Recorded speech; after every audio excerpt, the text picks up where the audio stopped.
Can you believe it? On the bloodiest battlefields of the 18th century North American continent, the deadliest hunter was, astonishingly, a man raised by Native Americans.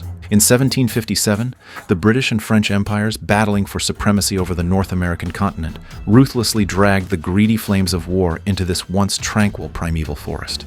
In the brutal meat grinder known as the French and Indian War, countless indigenous tribes were reduced to cannon fodder in an imperial chess game, pushed step by step toward the abyss of extinction.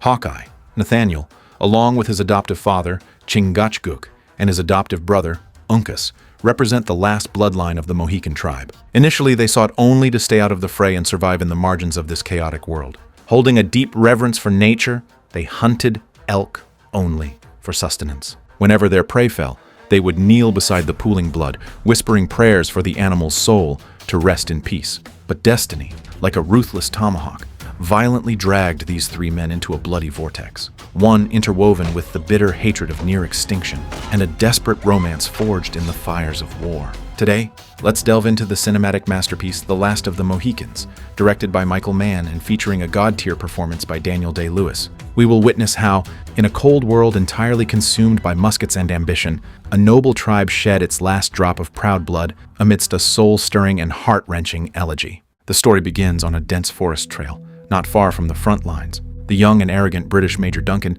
is leading a fully armed squad to escort Cora and Alice, the daughters of Commander Colonel Edmund Monroe, to Fort William Henry, which is heavily besieged by the French army. Leading the way is a guide named Magua, who claims to be a Mohawk. However, these British soldiers, staunchly believing in the invincibility of their empire's army, have no idea that the laws of this forest have never applied to regular troops marching in neat formations and bright red coats. Magua's true identity is that of a Huron warrior, secretly allied with the French. As the convoy marches deeper into the thick forest, the birdsong eerily and abruptly ceases.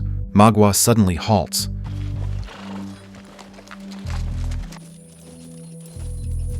Swinging his weapon, he mercilessly strikes down the British officer beside him. Huron ambushers, hidden in the shadows, pour out like phantoms. The roar of muskets intertwines with the sickening thud of tomahawks cleaving through flesh and bone.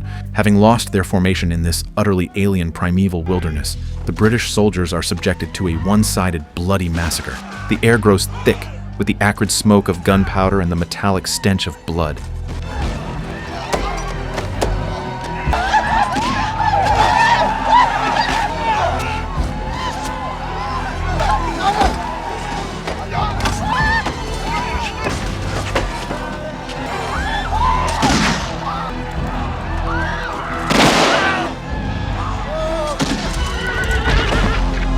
Just as Duncan and the two ladies are driven to the brink of death, dull yet deadly accurate gunshots ring out from the depths of the forest. Nathaniel, Chingachgook, and Uncas charge into the fray, like the grim reapers of the wilderness. They fight with no military formations, relying instead on utterly primal and lethal combat skills. Their long-barreled flintlocks deliver precise fatal shots, their rifle butts crush bones with ruthless force, and their tomahawks kill with a single strike. Moving in seamless coordination, the trio violently tears a bloody path through the Huron siege, rescuing Duncan and the two noblewomen. The wounded guide, Magua, manages to slip away into the dense woods amidst the chaos, shooting them a final venomous glare.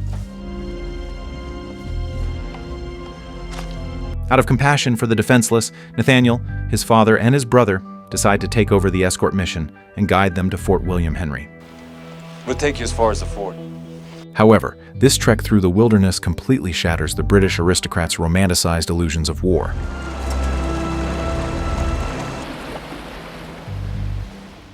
Passing by the frontier cabin of the Cameron family, they discover it burned to the ground, the innocent family brutally massacred by the Huron war party.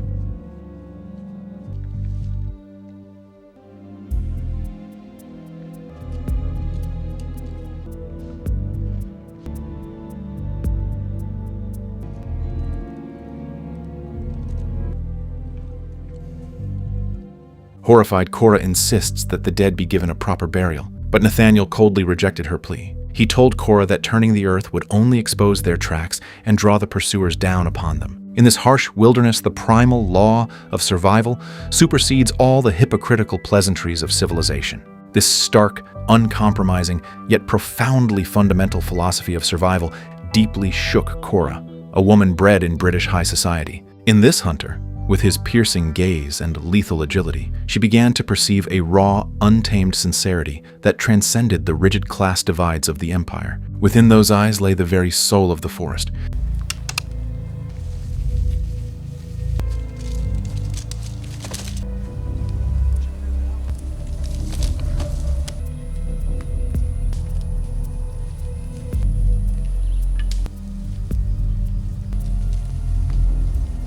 Why did they turn back?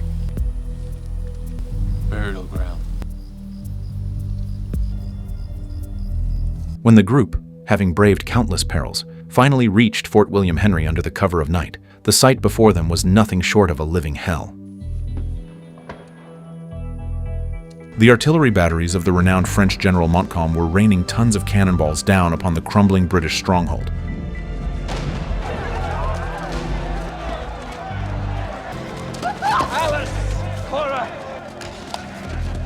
The night sky glowed a blood-soaked red from the heavy bombardment. The trenches were choked with severed limbs, and the searing air was thick with the stench of scorched earth and death.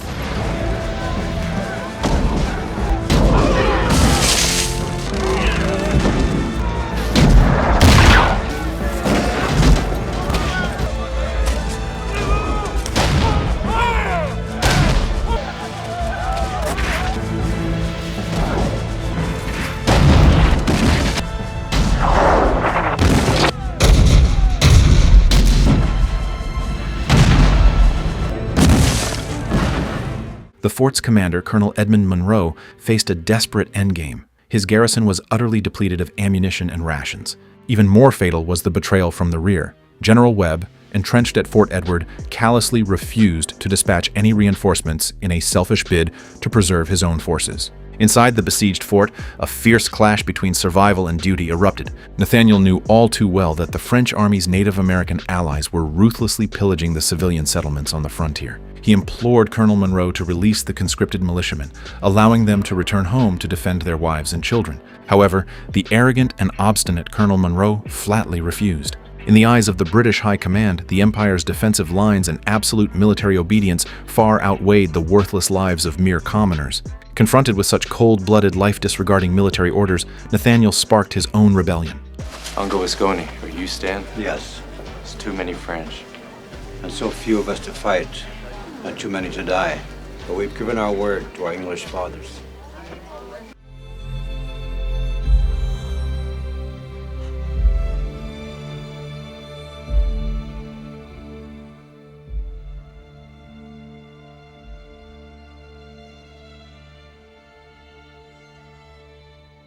Under the cover of darkness, he secretly aided the militiamen in escaping the fort, only to be arrested for his actions. Charged with the capital crime of sedition, he was clapped in heavy iron shackles to await the gallows. Yet, before the cold, damp brig, the hearts of Cora and Nathaniel fully bridged the chasm of class. Cora had finally seen through the cold-blooded hypocrisy and vanity of the Imperial Army.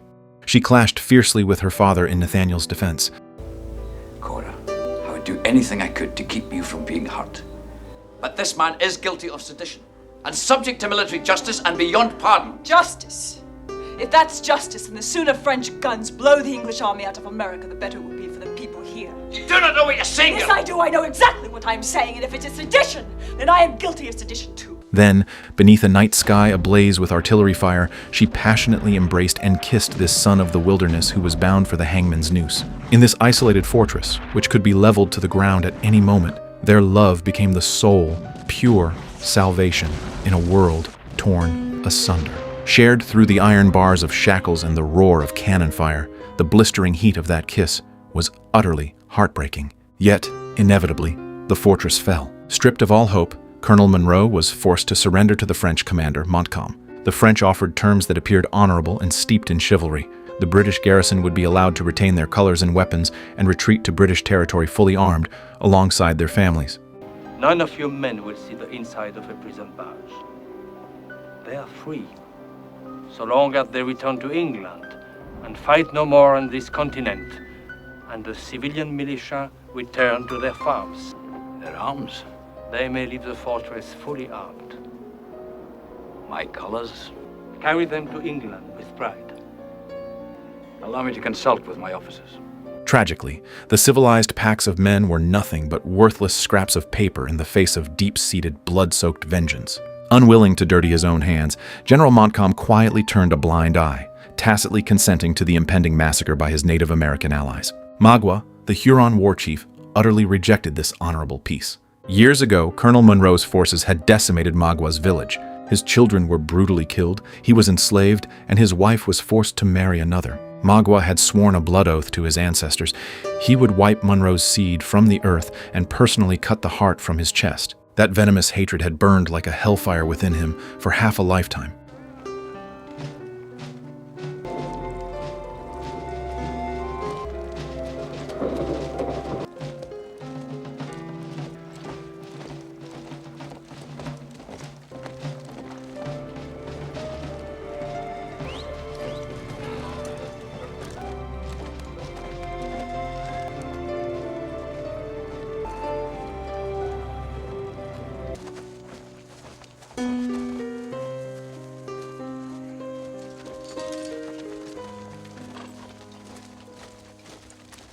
As the long, extended column of retreating British soldiers plodded slowly across the open wilderness, blood-curdling war cries suddenly shattered the deathly silence of the surrounding forests.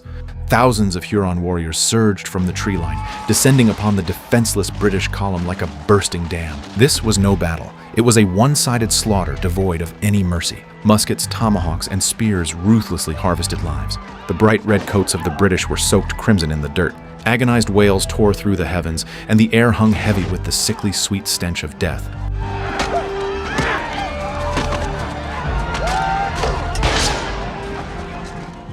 Amidst the pandemonium, Magua, like a beast possessed by vengeance, locked his deadly gaze onto Colonel Monroe.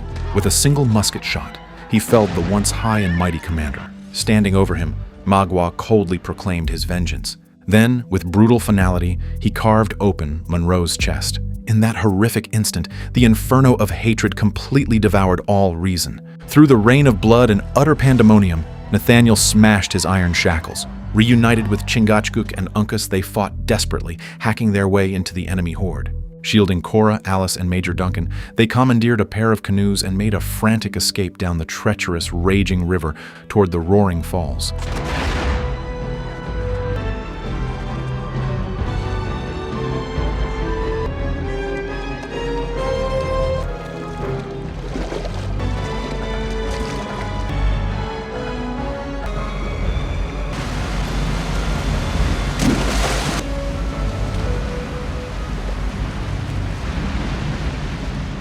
After a heart-stopping chase through the Whitewater Rapids, the fugitives were ultimately driven into a narrow, hidden cave behind the crushing veil of the waterfall. Magua's war party had completely sealed off all exits from the outside. To make matters worse, their gunpowder had been thoroughly soaked by the waterfall, turning into useless, sodden dirt. Trapped in a doomed standoff without dry powder, staying to fight would only guarantee that they were all slaughtered by the Hurons in one fell swoop. In this split second of life and death, Nathaniel made the most agonizing, desperate, yet fiercely rational decision of his life. He rushed to Cora, his hands desperately framing her face, which was streaked with mud and tears. The raw desperation and unyielding resolve blazing in his eyes at that moment were unforgettable. Then, without a moment to lose, Nathaniel, Chingachgook, and Uncas plunged into the bottomless, roaring abyss of the waterfall. They had to survive, for only then could they remain the last flicker of hope. Inevitably, Cora, Alice, and Duncan fell captive to Magua.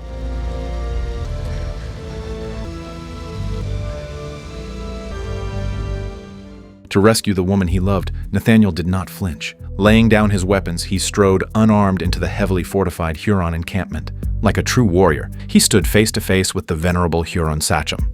Major Duncan served as Nathaniel's French interpreter. After hearing the pleas of both sides, the chief delivered a seemingly impartial yet excruciatingly cruel verdict. He declared Magua's hatred to be justified, ruling that Cora must burn at the stake to appease the restless spirits of the slain Hurons. The younger daughter, Alice, would be given to Magua as his wife to replace his lost family. Meanwhile, the imperial officer Duncan was to be released unharmed, a testament to the Hurons' magnanimity. Upon hearing this decree, Major Duncan, who had harbored a deep love for Cora alongside a bitter hostility and jealousy toward Nathaniel, displayed his true, selfless valor in this defining moment. Instead of faithfully translating Nathaniel's desperate plea to trade his own life for Cora's, Duncan wielded his role as interpreter to tell the chief the greatest lie of his life, offering himself to the flames in her stead.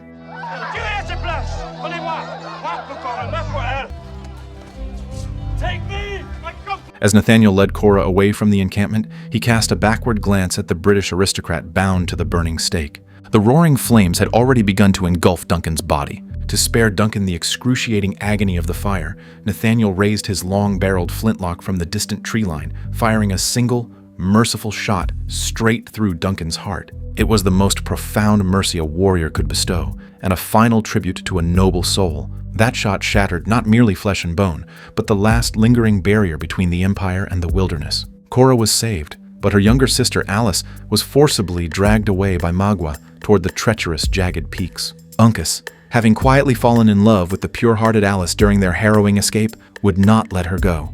Unwilling to wait for Nathaniel and his father, he recklessly scaled the perilous cliffs, determined to snatch his beloved from the clutches of Magua's heavily armed war party. Yet the harsh reality of the frontier rarely yields miracles to mere courage. Upon the sheer precipice, Uncas fought with every ounce of his being, cutting down several warriors in rapid succession.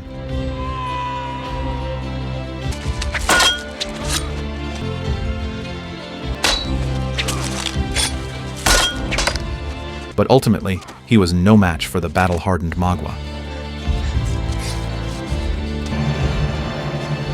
His body fatally pierced, Uncas collapsed, and Magua ruthlessly shoved his lifeless form off the cliff into the gaping abyss below. Witnessing this horror, the very last flicker of light and earthly attachment died in Alice's eyes. She stepped slowly toward the precipice's edge.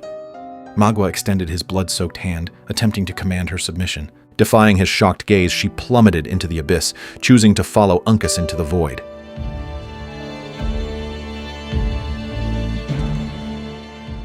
Arriving just moments too late, Chingachgook bore witness to the tragic fall of his own flesh and blood, the last seed of the Mohican tribe. A bone-chilling, murderous fury erupted in the eyes of the aging Mohican sachem. Like a descending tiger, he unleashed himself upon Magua atop the desolate peaks, initiating their fateful, final duel. There were no tactical probes or elaborate feints. There was only the most primal, unadulterated fury and power. Relying on a terrifying instinct for close-quarters combat, Chingachgook nimbly evaded Magua's lethal tomahawk strikes. With the sickening crunch of shattering bone, Chingachgook utterly obliterated the Huron chief whose soul had been twisted by half a lifetime of hatred. As the echoes of the clash faded, only a boundless, overwhelming sorrow lingered atop the cliff. In this greedy gambit of foreign empires, the tragically doomed commanders, the hatred-consumed Magua, and the bravely fallen Uncas, who died for love, were all but specks of dust, mercilessly crushed beneath the grinding wheels of history. Gazing out across the vast, untamed expanse, Chingachgook murmured to himself. With Uncas gone, he alone remained upon this sprawling North American continent, the last of the Mohicans. The film draws to a close amidst an overwhelming sense of desolation. Yet, that soul-stirring epic musical score, alongside the silhouette of the girl plummeting resolutely from the precipice, will be forever etched into the monumental pantheon of cinematic history.